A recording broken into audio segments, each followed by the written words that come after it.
Alhamdulillahilladzi 'allamal insana bil qalam, 'allamal insana ma lam ya'lam. Wassalatu wassalamu ala khairil anam wa ala alihi wa sahbihi masabihid dhulam. Wa ba'du. Pertama-tama marilah kita bersyukur kepada Allah Subhanahu wa taala yang telah melimpahkan semua nikmat yang tidak bisa kita hitung. Nikmat itu nikmat iman, nikmat Islam, nikmat ilmu, nikmat yang macam-macam lah, hidup ya. Dan semoga salawat dan salam tercurah kepada Nabi Agung, Nabi kita Muhammad SAW, keluarganya, serta sahabatnya.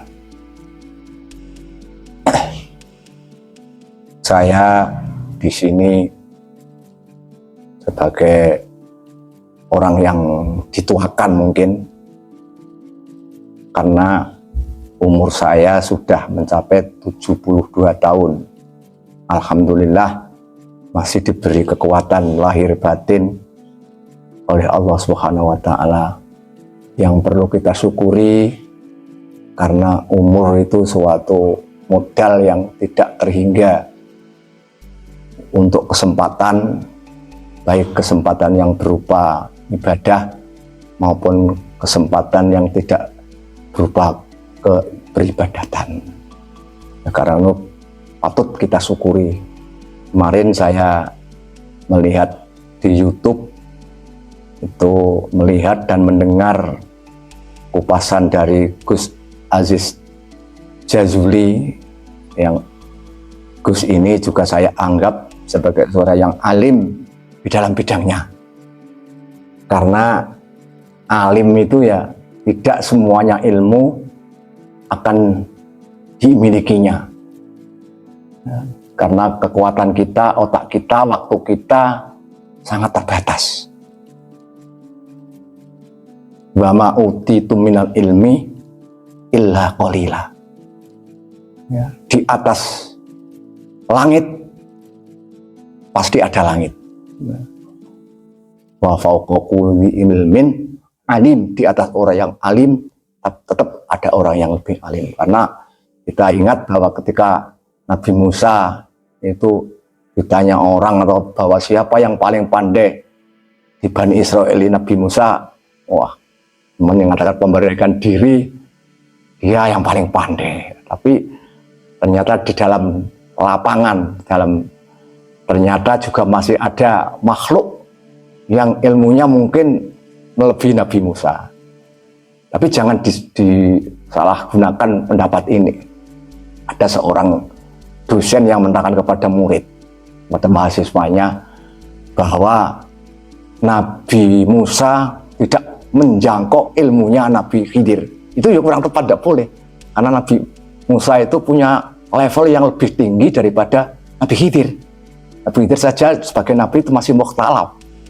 Yang mengatakan wali dan mengatakan Nabi. Kalau Nabi Musa, Nabi yang bukan sembarang Nabi, yaitu kelompok ulul azmi, kalimullah. Wow, tidak sepede-sepede. Tapi bagaimanapun rasa bangga diri dengan ilmu itu jangan terlalu keblacut, terbacut ya. Karena kita harus menengok ke kiri, ke kanan, ke bawah, ke atas, bahwa mungkin sepandai-pandai orang di dunia ini masih, kalau kita tahu itu ya banyak sekali ya contoh-contohnya. Misalnya spesialisasi masalah ilmu, seorang yang alim di dalam bidang kitab-kitab misalnya, tapi tidak sealim dengan B.J. Habibie yang alim dengan masalah engineering. Ini manusia, ini ada batasnya. Orang yang ahli ilmu kitab hikmah itu ya lebih alim daripada orang yang tidak ahli kitab hikmah. Misalnya sudah mendalami, mempelajari di dalam kitab Sirrul Maknun. Wah, ini kalau bisa Sirrul Maknun itu bisa atraksi yang luar biasa, seakan-akan seperti mukjizat. Oh, seakan-akan, tapi bukan mukjizat. Kalau kita mempelajari kitab itu Syamsul Ma'arif misalnya, itu juga mempunyai pengetahuan yang tidak dimiliki oleh kiai-kiai yang tidak mendalami kitab Syamsul Ma'arif. Saya guyon-guyon matuan itu menyumbari kiai yang melete misalnya, ada kiai melete di Kabupaten Rembang misalnya. Saya tantang suara guyonnya, kalau bisa membaca kitab saya halaman ini, waduh, pulang saya suruh dan paham loh, bisa membaca dan paham dan saya praktekkan. Pulang akan saya hadiahi mobil saya dan akan saya cium delamaannya seperti bahasanya, tidak hanya tangannya. Ya, sangat saya itu. Saya pandang, saya lihat ini sementara kok belum ada, saya kira mungkin belum ada ini di Kabupaten Rembang. Itu yang halaman ini yang percaya nanti bisa ada ke rumah saya atau bagaimana ada mediator yang menemukan. Saya yakin tidak bisa memahami ini. Meskipun berkau sudah menjadi profesor, mungkin tidak bisa juga karena bidangnya tidak sama. Kulun muyasarun lima khuliqola.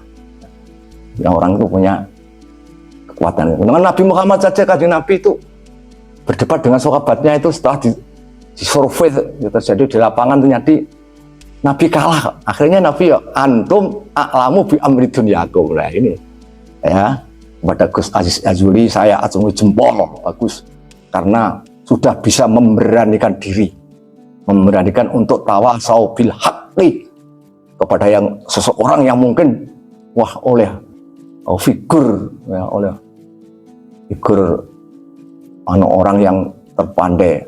Gus Azuli saya acungi jempol karena berani tawasau bil haqqi kepada Gus Baha, yang mana Gus Baha saya dengar kemarin entah dari YouTube mana itu kok mengatakan, Gus Baha mengatakan Wali Songo itu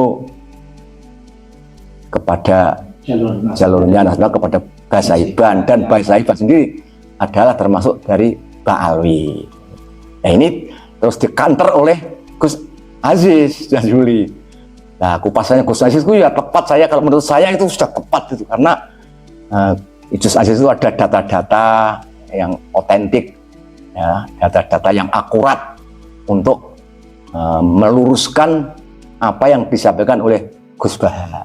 Jadi saya juga yakin Gus Baha itu belum menekuni ilmu kenasapan, karena mungkin pada waktu itu tidak ada orang yang soro gampangannya debakul mayokno ilmu nasab kan belum payu. Yang soro bakul kan usumnya bakul bakso ya harus betul bakso, usumnya bakul cireng ya harus cireng.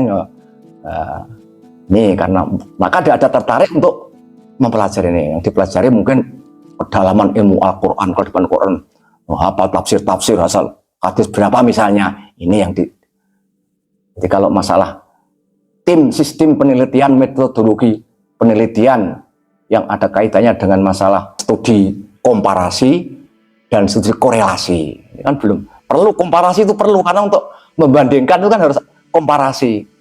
Jadi ada mukobalah dan virus corona yang jadi bisa tidak hanya satu buku yang dipelajari, dibandingkan ada perbedaan kan. Ini ikhtilaf ini soalnya yang milih yang mana, yang merojih mana, yang marjuh mana. Ini kita kalau seorang ulama itu harus itu, jangan hanya takdiru riwayah, tapi harus takdimut diroyah alar riwayah.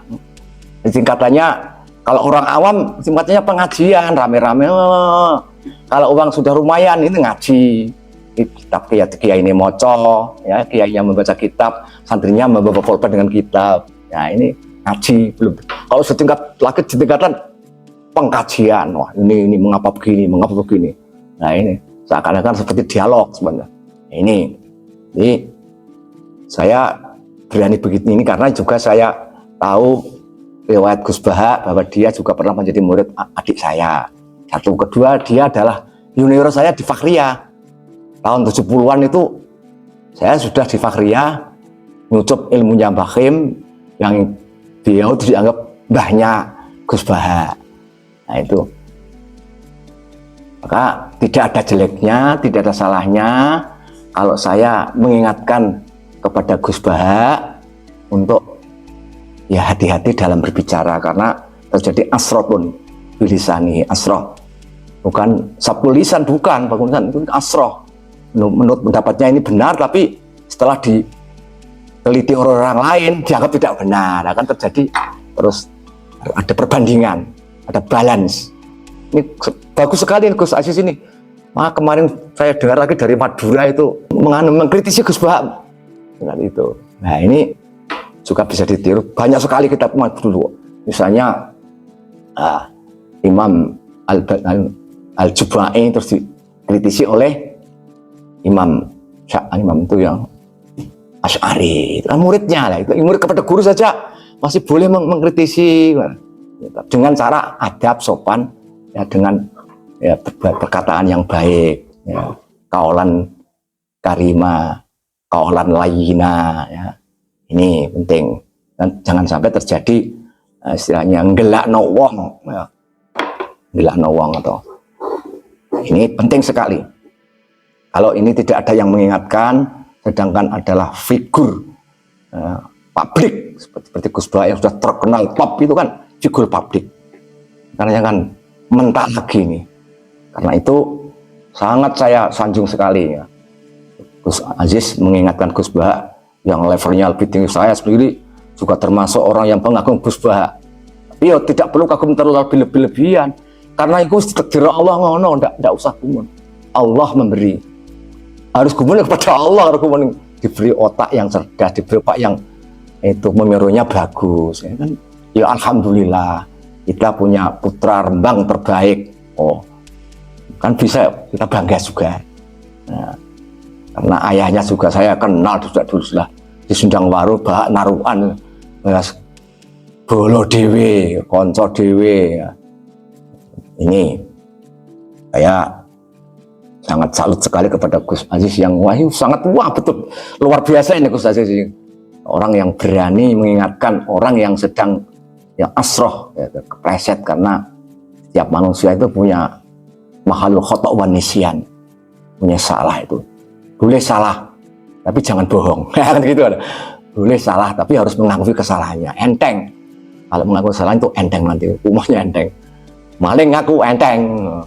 Oh sorry mas, oh, enteng. Tapi kalau mongkok, seperti yang terjadi sekarang ini, diingatkan orang-orang bahwa sewu ini kan sudah kadung kacau ya, kadung kocak. Kamu adalah tidak keturunan Nabi, malah orang direnungi, dipelajari, isinya ngamuk-ngamuk, nantang-nantang. Wah, terus mengatakan orang yang mempelajari itu yang malah dikaratkan dajjal, itu kan tidak sportif lah. Sepertinya kalau makalah dengan makalah, besi dengan besi. Jangan orang membawa ring kecil, kamu pegawakan pedang, ya tidak imbang. Ya harus seimbang. Jadi dialog yang baik. Kalau merasa salah ya harus, ya secara pelan-pelan kita menunjukkan baik. Nanti malah bagus nanti. Jangan dianggap terus saya akan membenci Habib. Tidak.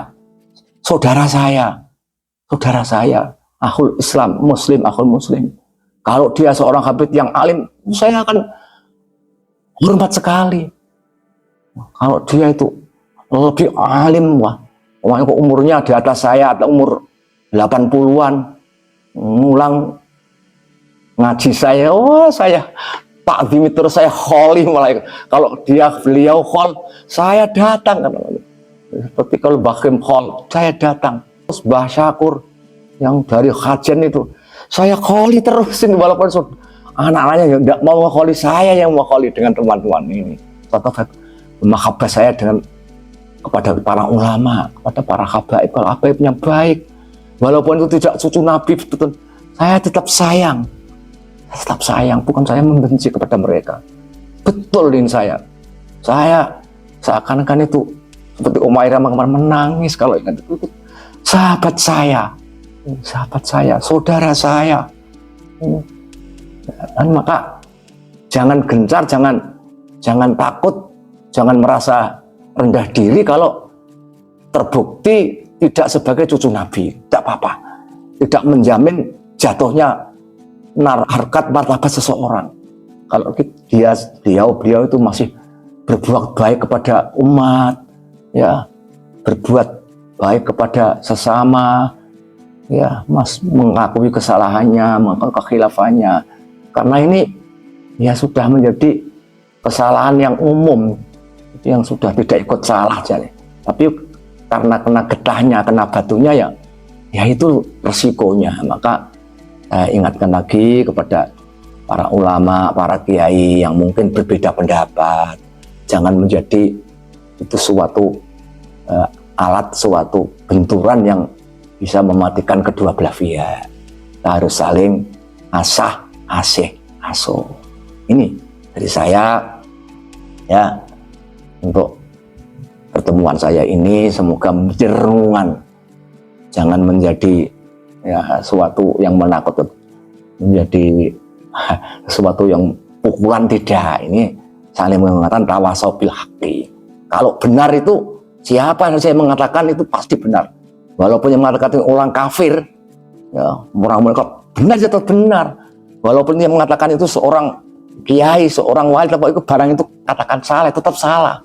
Ya, gula itu legi, masih mengatakan itu ketua begenggek, sama itu kebenaran itu udah bisa berubah. Ya.